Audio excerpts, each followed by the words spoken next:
Hello, welcome back to the channel. Today, we're diving straight into how to use Zoho Project for stakeholder engagement. This is your ultimate guide for 2025 and beyond. Our first step is to log into your Zoho Project account.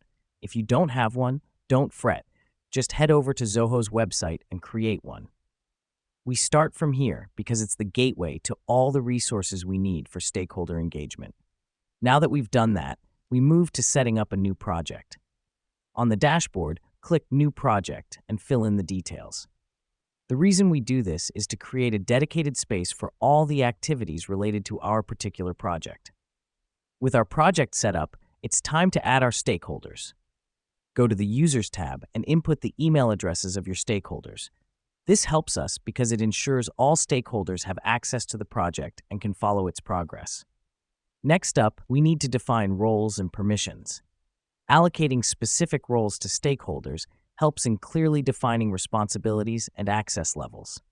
Remember, transparency is key in stakeholder engagement. Now let's communicate. Use the chat function to initiate conversations and the announcement section to share important updates. Here's what's happening behind the scenes.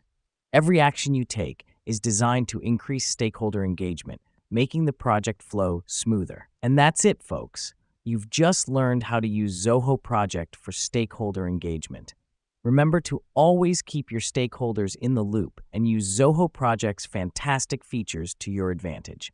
Thanks for watching, and we'll see you in the next video.